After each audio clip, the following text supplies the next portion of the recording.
मेरे दोस्तों नमस्कार। मैं हूँ विजय कुमार पाल। मैं एक लेखक।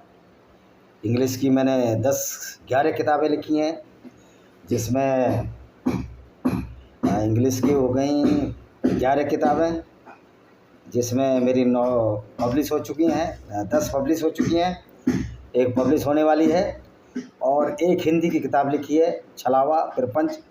अब उसका थोड़ा सा देर इसलिए हो गई कि मेरे को हिंदी टाइप आती नहीं है, और वो सीखी, धीरे धीरे टाइप हो रहा है। वो जब होगी हो जाएगी, 1 साल लग जाएगा मुझे लगता है, लेकिन ये किताबें मैं 2-2, 3-3 महीने में किताब निकाल रहा हूँ। तो दोस्तों, आज हम बात करेंगे कि भारत में, आपको पता है कुछ दिनों पहले, आप सोचते हो कि इस टॉपिक को उठाने की ज़रूरत क्यों हुई। जो नुपुर शर्मा का जो टॉपिक है उसको उठाने की ज़रूरत क्यों हुई, और कन्हैयालाल की जो हत्या हुई वो उसी की परिणति थी कि वो कन्हैयालाल जी के लड़के ने नुपुर शर्मा का फ़ोटो लगा लिया था, फेसबुक पर टैग किया था उसको, वो हत्या हो गई। तो इसको उठाने का ये जो मेरा उद्देश्य ये है कि हमको ये बताना है कि किस तरह भारत के सुप्रीम के जज, जिनको आप माननीय कहते हैं, मैं भी माननीय कहता हूँ, क्या वो वास्तव में माननीय हैं? क्या उनको इस्लाम की नॉलेज है? क्या वो सही फैसले करते हैं? या सुप्रीम कोर्ट पर प्रश्नवाचक चिन्ह है उन फैसलों के खिलाफ जो फैसले नुपुर शर्मा के केस में लिए गए। आपको पता है कि जब नुपुर शर्मा ने ये बोला, टीवी चैनल पर, जौन से भी चैनल पर बोला, और उसकी पुष्टि विजय कुमार जिंदल ने की, जो बीजेपी के एक और कार्यकर्ता थे, तो बीजेपी ने उनको बाहर कर दिया, नुपुर शर्मा को सस्पेंड कर दिया। ये है बीजेपी की कायरता का बहुत बड़ा पैमाना। दोस्तों, मैं शुरू से ही कहता आ रहा हूँ कि बीजेपी की रक्षा हिंदू करते हैं, हिंदुओं की रक्षा बीजेपी नहीं करती। आपको इस तह में जाना पड़ेगा कि वास्तव में बीजेपी की रक्षा कौन करता है। बीजेपी की रक्षा वो करते हैं जो ज़्यादातर उसको वोट देते हैं। बीजेपी किसी की भी रक्षा नहीं कर सकती, और इस केस में, नुपुर शर्मा वाले केस में, बीजेपी फ्लॉप हुई। इवन ना मोदी जी ने उसको संज्ञान लिया, न किसी ने संज्ञान लिया। इसका खामियाजा इनको बिहार चुनावों में भुगतना पड़ेगा, जब उनसे पूछा जाएगा कि नुपुर शर्मा ने जो बोला था वो तो सही बोला था, फिर आपने सही संज्ञान क्यों नहीं लिया, उसको सस्पेंड क्यों किया, और क्यों विजय कुमार जिंदल, आई थिंक अगर ये नाम है, मेरे ख्याल यही नाम था, उनको बाहर कर दिया गया, उनकी सदस्यता रद्द कर दी गई, और आज तक उनका आता पता नहीं है। जबकि जो नुपुर शर्मा ने बोला था वो बिल्कुल ठीक बोला था। हजरत आयशा बिन्त अबू बकर, जो अबू बकर की पहली लड़की थी, जो कि इस्लाम का पहला खलीफा था, और जो इतना बड़ा मूर्ख था कि जब मोहम्मद ने उसको, पूरे अरब को बेवकूफ़ बना रहे थे कि मोहम्मद एक ऐसे घोड़े पर चढ़कर गया जिसका सिर जो है हाथी घोड़े जैसा था, और सिर औरत जैसा था, परी जैसा था, और पूंछ से नीचे जो हिस्सा था वो घोड़े जैसा था, पिछला हिस्सा। तो दोस्त है, ऐसा बुराक नाम का जानवर। तो मेरी मास्टर डिग्री है जूलॉजी में। I got my post graduation degree in zoology, MSc zoology, though my specialization is not the horse, my specialization the fishery, मत्स्य विज्ञान। लेकिन जूलॉजी में घोड़े, मैमल्स भी पढ़ाए जाते हैं। तो अबू बकर वो सिद्दीकी था जो मोहम्मद के झूठ को हाँ में हाँ मिलाकर स्वीकार कर लिया जाता था, और उसकी मूर्खता का या बेबसी का कहिए या मासूमियत का ये अंदाज था कि मोहम्मद ने उसकी 6 साल की नन्ही की बेटी का हाथ मांगा कि मुझे सपने में आया है कि आयशा बिन अबू बकर से मुझे शादी करनी है, और उस बेबस मासूम, या मासूम कहिए जो इनोसेंट बाप ने अपनी बेटी का हाथ इस झूठे पैगंबर को दे दिया, जिसको कि पैगंबर मोहम्मद के नाम से जानते हैं, या मोहम्मद इबन अब्दुल्ला का बेटा मोहम्मद के नाम से जानते हैं। तो दोस्तों, उस समय आयशा की उम्र 6 साल थी जब मोहम्मद से उसकी शादी हुई। लेकिन रुखसती, यानी कि जब उसका गौना हुआ, या जब उसका गौना बोलते हैं हिंदी भाषा में, या उसको कंज्यूमेट किया, जब उन शादी को एंजॉय किया या कंज्यूमेट किया, और उस लड़की ने तो क्या एंजॉय किया, वो 9 साल की थी, ये 54 साल के बाबा थे मोहम्मद। यही नुपुर शर्मा ने बोल दिया। तो सुप्रीम कोर्ट ने भी नुपुर शर्मा को डांटा, क्या आपकी वजह से दुनिया में लड़ाई झगड़ा हो रहा है हिंदुस्तान में। मैं सुप्रीम कोर्ट के उस मूर्ख जज से पूछना चाहता हूं जिसने फैसला दिया, या जो मूर्खों जज की जो एक बेंच थी, कि इस्लाम की बात बताने से अगर लड़ाई होती है तो ये लड़ाइयाँ तो हमेशा होती रहेंगी। यानी कि इस्लाम सच्चाई को स्वीकार नहीं करता, बजाय उसके कि वो उस मौलाना को डांटते, उसको जेल में डालते जिसने सर तन से जुदा के नारे लगाए थे। उन्होंने नूपुर शर्मा को डांटा और बीजेपी ने सस्पेंड कर दिया, कॉवर्डनेस कर दी। या ये हो सकता है एक चाल भी हो, नूपुर शर्मा को आगे बढ़ाया गया हो हिंदू वोटों को एकजुट करने के लिए। मैं उस टाइम में नहीं जाऊंगा, उन नेताओं की उस कनिंगनेस, धूर्तता में मैं नहीं जाना चाहता। मैं जो क्रिस्टल क्लियर जो सामने से दिख रहा है उसके बारे में हम बात करते हैं। नेता अंदर क्या करते हैं हम नहीं पता। वैसे बहुत सारे नेता हैं जो मुरैना के बहुत सारे नेता थे। मैं मुरैना में 10 साल पोस्टिंग रही। अब वो नेता जीवित नहीं है और MLA भी रहा। उसकी जो चड्डी है, वो जो बेड़ियापुरा है, जो वेश्यावृत्ति का अड्डा है मुरैना में, वहाँ कट पड़ी हैं। ऐसे बहुत से नेताओं को मैं पर्सनली जानता हूँ जिनकी चड्डियाँ वेश्यालयों में पड़ी हैं। तो ये अंदर क्या करते हैं मुझे उससे कोई लेना देना नहीं है। जो सामने बात है उसकी हम बात करेंगे। नूपुर शर्मा ने वो बोला जो कि हदीसों में लिखा था, लेकिन ये कावड़ जो सरकार है बीजेपी की, जो हिंदुओं की रक्षा करने का वायदा देती है, इससे बढ़िया पार्ट ज़्यादा कायरपन किसी सरकार ने नहीं दिखाया। और सुप्रीम कोर्ट ने भी नूपुर शर्मा को धमकाया। तो मैं उन मूर्ख जजों की बेंच से उन मूर्ख जजों से पूछना चाहता हूँ, क्या भारत में सत्य बोलना अपराध हो गया है? हम इस बात को बार बार इसलिए उठा रहे हैं जिससे सुप्रीम कोर्ट की धूर्तता जो उन जजों ने की है और पॉलिटिकल पार्टियों की धूर्तता को सामने ला सकें। 112 करोड़ हिंदू जब एक हो जाएगा और पूरी दुनिया के जब गैर मुस्लिम हो जाएंगे, तो क्या इस्लामिक जिहाद असगर जो कि फुल टू फुल गुंडागर्दी है हिंदुओं के खिलाफ, यहूदियों के खिलाफ, ईसाइयों के खिलाफ जो अब तक करते चले आ रहे हैं, क्या वो कामयाब हो जाएगी? इन जैसे गद्दार नेताओं के, चाहे वो बीजेपी के हों, चाहे कांग्रेस के हों, चाहे विदेशों में बहुत सारे गद्दार क्रिश्चियन लीडर हों, ये इस्लाम की गुंडागर्दी बढ़ती चली जा रही है। और यही गुंडागर्दी बढ़ाने में ये बीजेपी की सरकार भी आगे रही है। उस समय पर एट दैट पॉइंट जब नूपुर शर्मा को सुप्रीम कोर्ट ने धमकाया, ये जो पत्रकार हैं अंधभक्त हरभजन त्रिपाठी जैसे, उस बात को कभी नहीं उठाएंगे। तो पत्रकारों का जो काम है वो बिल्कुल निर्भीक होना चाहिए, निष्पक्ष होना चाहिए। मैं तो कोई पत्रकार नहीं हूँ, मुझे तो सच्चाई बताने के लिए मुझे आना पड़ता नहीं। मुझे क्या जरूरत है, मैंने किताबें लिखी, नौकरी है, सब कुछ था मेरे पास। तो ये सच्चाई नेताओं की धूर्तता को उजागर करता है नूपुर शर्मा का केस। अब हम आते हैं मेन मुद्दे पर। 5 मिनट वीडियो के लिए बचे हैं हमारे पास। आयशा बिन्त अबू बकर की शादी कब हुई थी, पहले इसका थोड़ा डिटेल डालना। आयशा जो बिन्त अबू बकर है वो लगभग 614 ईस्वी में पैदा हुई थी और 678 में मर गई। यानी कि करीब कितने साल की उम्र में? 64 साल की रही वो। 64 और 4 64 साल की उम्र में उसकी डेथ हो गई। और मोहम्मद की जब डेथ हुई, वो फौत हुए, वो कहते हैं पर्दे के पीछे चले। क्या पर्दे के पीछे चले गए? वो तो मर गए। तो आयशा सिर्फ 18 साल की थी। 18 साल की एक नौजवान लड़की कोई विधवा करके पैगंबर चला गया और उसके बाप आयशा बिन्त अबू बकर के बाप ने ये नहीं सोचा। आज के मुसलमान अबू बकर से ज़्यादा समझदार हैं। क्या अपने निजान को एक 55 साल के लड़के को कंज्यूमेट करने के लिए देंगे? मेरे ख्याल कोई भी गैरतमंद बाप नहीं करेगा। तो अबू बकर कितना बेगैरत आदमी था जिसने अपनी नन्ही सी बेटी आयशा को मोहम्मद को सौंप दिया। अब इसको बताते हैं, इसका डिटेल बताएंगे और हदीस बताएंगे, उसके बाद हमारा वीडियो समाप्त हो जाएगा यहीं पर। तो आयशा ने प्रारंभिक इस्लामिक इतिहास में मोहम्मद के जीवन के दौरान और उनकी मृत्यु के बाद एक महत्वपूर्ण भूमिका निभाई। कि बाद में ये जब फ्रस्ट्रेट हुई तो उनका हजरत अली से भी झगड़ा हुआ, जंग जमाल, जिसमें आयशा बिन्त अबू बकर हार गई। उन्हें सुन्नी परंपरा में बुद्धिमान, जिज्ञासु, विद्वान माना जाता है। निश्चित तौर पर जिस औरत ने पैगंबर जैसे आदमी को झेल लिया, जो पीडोफाइल था यानी बच्चों से शादी करने वाला, जो औरतों को लूटता था और उनको बाजार में बेचता था, अपनी काम वासना की पूर्ति अपने पुत्र वधू जैनब के साथ कर ली, उसके साथ जिसने दिन गुजारे, बहुत इंटेलिजेंट थी, निश्चित तौर पर थी, लेकिन वो सबसे प्रताड़ित भी है। बाई वर्च्यू वो प्रताड़ित थी। भले ही मुसलमान उसको अम्मा आयशा मानते हैं, लेकिन अम्मा आयशा का दुख ये मुसलमान नहीं जानते हैं जो हम वर्णन कर रहे हैं। अक्सर उन्हें ख्वाजा बिन खुलैद के बाद मोहम्मद की सबसे प्रिय पत्नी के रूप में वर्णित किया गया। ख्वाजा बिन खुलैद वो पत्नी थी जो ईसाई थी मोहम्मद की, और मोहम्मद से उम्र में थोड़ी बड़ी थी। 28 साल की थी, ये 25 साल के थे। ये 40 साल का सगुआ कहाँ से ले आए? तो इसके 9 बच्चे कैसे पैदा हो गए 40 साल के बाद? मेंस्ट्रुअल साइकिल 50 में ज़्यादा से ज़्यादा तो हर साल क्या बच्चा दिया उसने, बीच में गैप भी रहा, ये सब झूठ है। और उसकी मृत्यु के, मोहम्मद की मृत्यु के 44 साल बाद तक वो मुस्लिम समुदाय में सरकार रही। मैंने कहा 64 साल की, तो 64 साल की हो गई। आयशा को 200 से अधिक हदीसों को बयान करने का श्रेय दिया जाता है, मोहम्मद के जो बारे में बताया।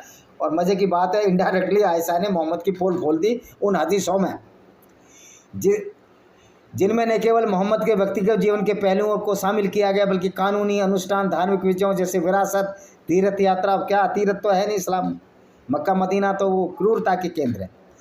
प्रार्थना और परलोक विद्या, परलोक विद्या कौन सी है? तो परलोक को मानते हैं, लेकिन परलोक कुछ होता भी नहीं है, ये तो सब झूठ है। अच्छा जी, इसका प्रारंभिक जीवन कितना था? आयशा का जन्म मक्का में 614 में हुआ था। ये मक्का से इसके फादर अबू बकर सिद्दीकी जब मक्का से मदीना हिजरत की मोहम्मद ने तो आए थे। वह मोहम्मद के 2 साथियों अबू बकर और उस्मान रुमान की बेटी थी। रुमान इसकी माँ का नाम था। कोई भी स्रोत आयशा के बचपन के बारे में अधिक जानकारी प्राप्त नहीं करता है। मोहम्मद ने कथित तौर पर कहा, देखो मोहम्मद ने झूठ बोला अपनी काम वासना की पूर्ति के लिए। उन्होंने आयशा को 2 बार सपने में देखा। एक फरिश्ता उन्होंने रेशम के कपड़े में ले जा रहा था, जिसने उनसे कहा कि वह उनकी पत्नी होगी। उनका मानना था कि अगर सपने अल्लाह की ओर से होंगे तो वे सत्य होंगे। पहली बात तो ये आज तक अल्लाह को प्रूव नहीं कर पाए।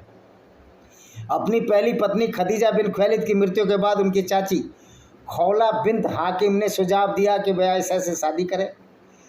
आयशा के पिता अबू बकर पहले अपनी बेटी की शादी मोहम्मद से करने को लेकर अनिश्चित थे। उन्होंने सोचा कि वे भाई हैं। मोहम्मद ने स्पष्ट किया वे केवल धर्म में भाई हैं और उनके लिए आयशा से शादी करना कानूनी था। और मोहम्मद का दोहरा चरित्र देखिए, जब अबू बकर सिद्दीकी ने कहा मोहम्मद से कि अपनी लड़की की शादी मेरे से कर दो, तो मोहम्मद साहब बोले नहीं, अभी बहुत छोटी है फातिमा। लेकिन उसकी लड़की खुद ले ली, यानी खुद दामाद बन गए बजाय उसको दामाद बनाने के। और मज़े की बात है कि मोहम्मद एक ऐसा दामाद था जो अपने ससुर से भी 2-3 साल बड़ा था।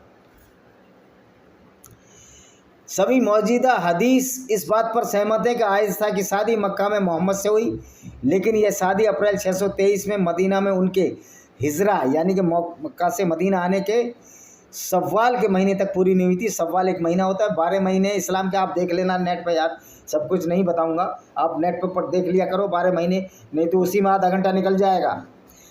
तो देखिए, विवाह और संभोग की आयत है। अब इनकी हदीसें पोल खोलती हैं इनकी। शास्त्रीय इस्लामिक सूत्रों का मानना है कि मोहम्मद के शादी के समय आयशा 6 साल की थी और संभोग के समय 9 साल की थी।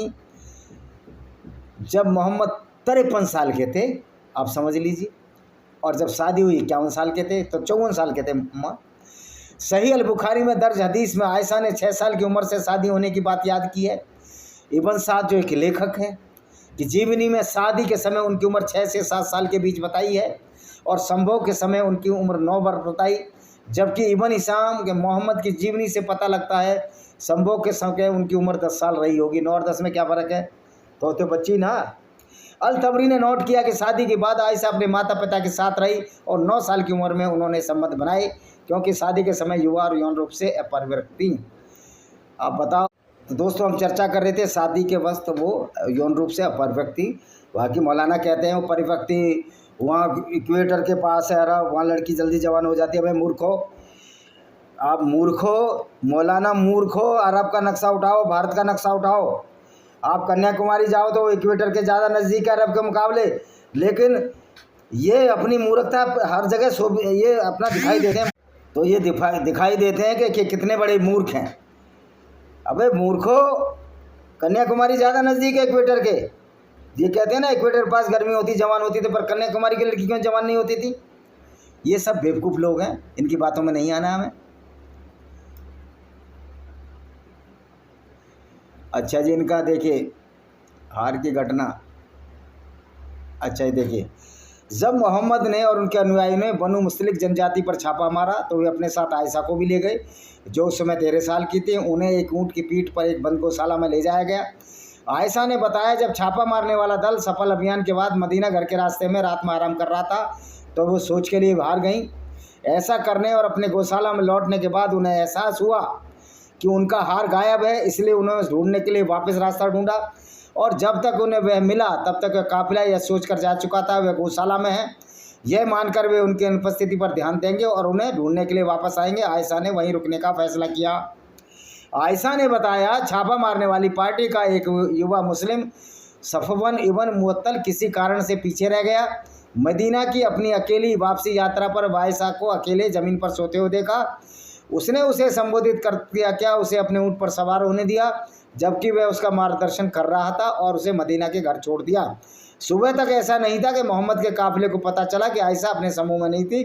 बाद में जो दोपहर की तपती धूप में विश्वास कर रहे थे, आयशा और सफवान उससे टकरा गए और आयशा पर सफवान के साथ व्यभिचार करने का आरोप लगाते एक अफवाह फैला दी गई। मदीना पहुंचने पर आयशा बीमार पड़ गई और उसे लगा कि मोहम्मद उनके पति असामान्य रूप से उदासीन है। उन्हें इस अफवाह के बारे में लगभग 3 हफ्ते बाद पता चला, जब मिस्ता ने उन्हें बताया। इसके बाद आयशा अपनी माँ के पास गई और पूछा, लोग क्या कह रहे हैं?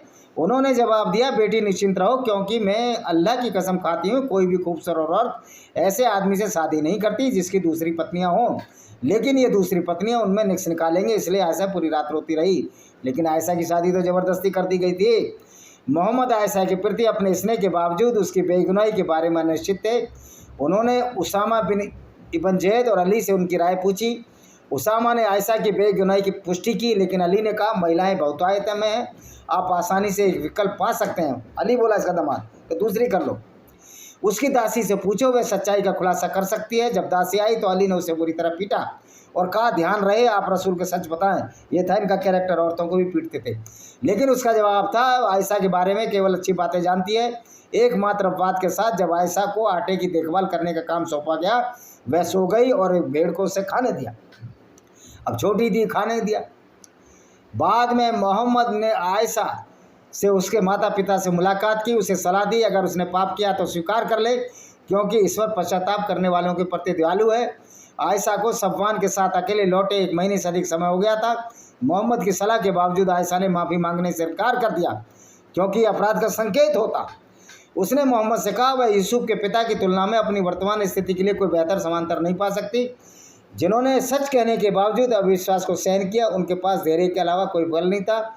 इसके तुरंत बाद मोहम्मद ने एक ट्रांस का अनुभव किया और आयतें प्राप्त की, जिसमें आयशा की बेगुनी की पुष्टि हो। तो मोहम्मद तो तुरंत आयतें उतारता था, उसका तो है ही।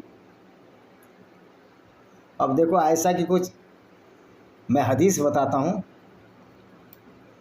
आयशा की जो हदीस है, आयशा की शादी की हदीस में ढूंढता हूँ, अभी सब मिल जाएगा, चिंता मत करो। अब ये अपने आप को कुछ भी बोले, मुल्ला बताएं, लेकिन हदीस साफ साफ इनकी पोल खोलती है कि जो मौलाना कितना झूठ बोलते हैं। मैं हदीस देख रहा हूँ, देखिए सही बुखारी और सही मुस्लिम की रिवायत से पता चलता है कि हज़रत आयशा रजी अल्लाह अन्हा का निकाह उनकी 6 साल की उम्र में हुआ। रुखसती के वक्त उनकी उम्र शरीफ, उम्र भी शरीफ है भाई, कुरान भी शरीफ है, जो कत्ल गारत बताता सब कुछ शरीफ है, मोहम्मद शरीफ, सब कुछ शरीफ, और एक भी काम शराफत का नहीं। भाई क्यों झूठ बोलते हो यार, शर्म से डूब मरो। ये उम्र में हुआ था रुखसती के बाद, उनकी उम्र 9 वर्ष थी। ये 14-22 सही बुखारी में और 38-94 में लिखा हुआ है। इस बात को मगरबी मीडिया ने, मगरबी कहते हैं पश्चिमी मीडिया ने, मिसप्रिंट करके आवाम के दिलों में हजरत मौत। तो भाई एक बात बताओ, 1400 साल पहले आम कौन सी बात थी? अहम नुक्ता मुसलमान बोलते हैं, वक्त के समय इंसानों की ग़िज़ा, उसके अंदर इस्तेमाल की चीज़ों में बड़ी तब्दीलियाँ आई। इस तरह इंसानों के अंदर भी जिस्मानी तब्दीलियाँ हुई। 1400 साल पहले इतनी कम उम्र में शादी होने आम सी बात थी। यह तारीखी हकीकत है कि यूरोप, एशिया, अफ्रीका, अमेरिका में 9 से 14 साल की लड़कियों की शादी कर दी जाती थी। ओ भाई 9 से 14 साल की उम्र की शादी तो कर दी जाती थी, लेकिन एज गैप नहीं होता था ना। यहाँ तो बाबा था, ये 6 साल की आयशा के साथ 51 साल का बाबा मोहम्मद, उधर जब उसके साथ इंटरकोर्स कराई 54 साल का बाबा।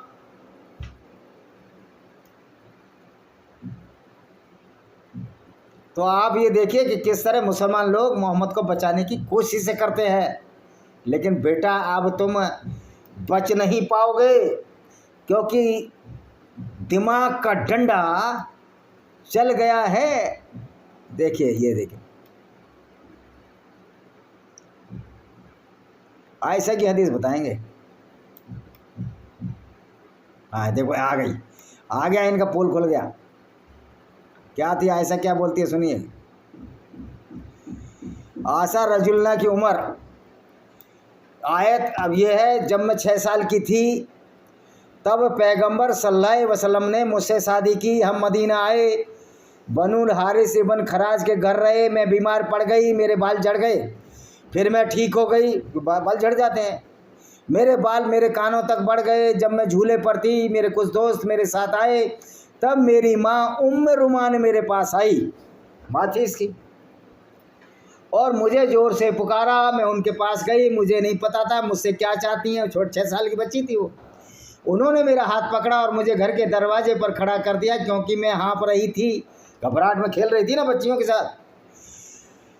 घर में अंसार की कुछ महिलाएं थीं। अंसार मतलब जो मुसलमान बने पहले मदीना में, उनको अंसार, और जो मक्का से मदीना गए हिजरत करके उनको मुहाजिर। जैसे पाकिस्तानी मुसलमान जो इंडिया से गए उनको मुहाजिर कहा जाता है। मुझे पता नहीं था मुझसे क्या चाहती हैं। उन्होंने फिर थोड़ा पानी पिया और उससे मेरा चेहरा और फिर सिर पहुँच दिया। उन्होंने मुझे सजाया। मैं अचानक सुबह के समय अल्लाह के रसूल सल्लल्लाहु अलैहि वसल्लम के सल को देखा और उन्होंने मुझे उसके हवाले कर दिया। तो ये थे मूर्ख बाप, मूर्ख पति पत्नी, जिसने मोहम्मद जैसे को बुढ़े को एक फूल सी लड़की को दे दिया। इसी की मौलाना बड़ी तारीफ करते हैं मोहम्मद की, कमाल है भाई। मुझे उनके हवा, उस समय मेरी उम्र 9 साल की थी जब रुखसती हो गई। इसे हदीस वो सही बुखारी जो किताब है, जो बिल्कुल ऑथेंटिकेट है, संख्या 3894 और मुस्लिम सही मुस्लिम की संख्या 1422 द्वारा रिवायत किया गया है। और आगे बता दूं इनकी आयशा अल्लाह उनसे प्रसन्न हो की रिपोर्ट अल्लाह की किताब अर्थात अल बुखारी और मुस्लिम की 2 सही हदीसों के बाद सबसे अच्छी किताबों में है। इसे आयशा ने कई इस्नादों यानी कथन, चैन ऑफ नरेशन बोलते हैं उसको, के माध्यम से काफ़ी वर्णित किया है, न कि केवल एक इस्नाद द्वारा यानी चैन ऑफ नरेशन द्वारा। सबसे प्रसिद्ध रवायत हिसाम बिन उर्वा इबन अल जुबैर की है, जो उनके पिता उर्वा बिन अल जुबैर की आयशा से आई थी। वह सबसे सटीक रवायतों से एक है, क्योंकि उर्वा बिन अल जुबैर आयशा से सबसे ज़्यादा परिचित लोगों में एक थे, क्योंकि वो उनकी मौसी थी। मौसी के बारे में भतीजा बता रहा तो सही बात होगी नहीं होगी भाई। इसी सिलसिले के जरिए उर्बान इबन अल जुबैर ने अल-जूरी द्वारा आयशा से रिवायत किया। मुस्लिम सही मुस्लिम में 1422 में रिवायत किया गया। तो ये जो है मुस्नाद नहीं है, यानी कि इस्नाद है। इस्नाद मतलब चैन ऑफ नरेशन इसका सही है। एक और सिलसिले में अल अमास ने इब्राहिम से अल असद से आयशा से रिवायत किया। उन्होंने कहा अल्लाह के रसूल सल्लल्लाहु अलैहि वसल्लम ने आयशा से शादी की जब वो 6 साल की थी, और जब वो 9 साल की थी तब उन्होंने अपने साथ विवाह किया, और जब 18 साल की थी तब उनके पिता का देहांत हो गया। तो इनके पिता का देहांत हो गया, 18 साल की थी। तो मोहम्मद और ये साथ मरे, इसका मतलब।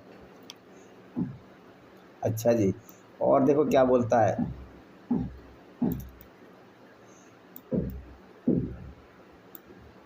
अब ये बता रहे हैं कि दूसरे, हाँ ये देखो, इमाम अहमद ने अल मुस्नद में मोहम्मद इबन विष्णु ने वर्णन किया। उन्होंने कहा मोहम्मद इबन अमर ने हमें बताया, अबू सलामा और याहिया ने हमें बताया, जब खदीजा की मौत हो गई मोहम्मद की पहली पत्नी की, तो उस्मान इबन मजून की पत्नी खौला बिन हाकिम आई और कहा अल्लाह के रसूल आप शादी क्यों नहीं करते, आप अकेले हो। उन्होंने कहा किससे। उन्होंने कहा यदि आप चाहें तो कुंवारी, यदि आप चाहें तो पहले से विवाहित महिला। उन्होंने कहा कुंवारी कौन है। उन्होंने कहा अल्लाह की सबसे प्यारी रचना की बेटी आयशा बिन्त अबू बकर। और उन्होंने कहानी का विस्तार से उल्लेख किया जिसमें तथ्य शामिल था। वह 6 साल की थी जब विवाह अनुबंध किया गया और 9 साल की थी जब विवाह संबंध हुआ। तो ये था मोहम्मद का बारे में।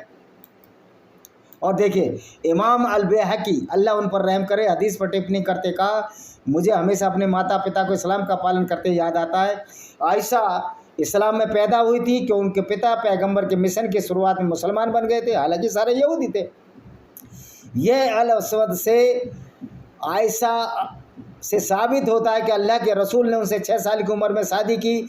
जब 9 साल की थी तब उनके साथ निकाह हुआ और जब 18 साल की थी तब उनसे पैगंबर का निधन हो गया। लेकिन अस्मा बिनते अबू बकर का जन्म जहालियत के दौरान हुआ था और उनके पिता मुसलमान हुए थे, मुसलमान हो गई। अबू अब्दुल्ला इबन मदाने इबन अजीद जिन्ना से रिवायत करते हुए कहा कि उनके अनुसार अस्मा बिन्त अबी बकर ऐसे ऐसे 10 साल बड़ी थी और अस्मा की माँ के बाद में मुसलमान हो गई। अस्मा ने कहा मेरी माँ मेरे पास आई, वह अभी एक मुशरिक थी यानी गैर मुस्लिम थी। उनके द्वारा उद्धत एक हदीस के अनुसार उनका नाम कतीला था जो बनु मलिक इबन हसल से लिया गया था। वह आयशा की माँ नहीं थी। अस्मा अपने पिता के समय मुसलमान बनी, न कि अपनी माँ के समय। तो आयशा उन लोगों में से हैं जो इस्लाम में पैदा हुई। वह फातिमा से 8 साल छोटी थी, यानी कि मोहम्मद की पत्नी मोहम्मद की बेटी से भी 8 साल छोटी और मोहम्मद अपने ससुर से 2 साल बड़ा। वह कहा करती थी मुझे हमेशा अपने माता पिता का स्मरण आता है जो इस्लाम को मानते थे। अब ये देखिए ऐतिहासिक स्रोत भी इस बात पर सहमत हैं कि पैगंबर की मृत्यु उस समय हुई जब आयशा 18 वर्ष की थी। अतः हिजरी के समय उनकी आयु 9 वर्ष रही होगी जब वो मक्का से आई मदीना। तो आपने देखा हदीसों से हम जान सकते हैं कि किस तरह से आयशा 9 साल की थी जब उनके साथ इंटरकोर्स हुआ मोहम्मद ने, और जब उनकी शादी हुई 6 साल की थी। तो यही बात तो नूपुर शर्मा ने बोली थी। तो माननीय मूर्ख जजों को ये नहीं मालूम था, क्या उन्होंने किताब नहीं पढ़ी थी? तो ये जैसे सुप्रीम कोर्ट के जज जिन्होंने नूपुर शर्मा के केस में एक गलत फैसला दिया, उसको धमकाया कोर्ट को, और जिन्होंने वसीर रिजवी को धमकाया सही बात बताने पे, ऐसे मूर्ख जजों की आवश्यकता नहीं है, ना हमें ऐसे सुप्रीम कोर्ट की आवश्यकता है। नहीं तो वो हाल होगा जो नेपाल में हुआ, अगर गलत फैसले दिए जाएंगे। अब ये कहेंगे अराजकता, क्या अराजकता है? सुप्रीम कोर्ट से तो बड़ा कोई अराजक तत्व ही नहीं है जिसने नूपुर शर्मा के खिलाफ इतना बड़ा फैसला दिया। और बीजेपी से ज़्यादा कायर और बीजेपी से तो ज़्यादा कायर कोई पार्टी नहीं है। ये लोग अपने लोगों को डिफेंड नहीं कर पाते, हिंदुओं का डिफेंड करेंगे। इसी के साथ हम इस वीडियो को विराम देते हैं। वीडियो को शेयर करें, चैनल को सब्सक्राइब करें, बेल आइकन दबाएं जिससे कि आने वाले नोटिफिकेशन मिल सकें। वंदे मातरम, जय हिंद, आपका दिन शुभ हो।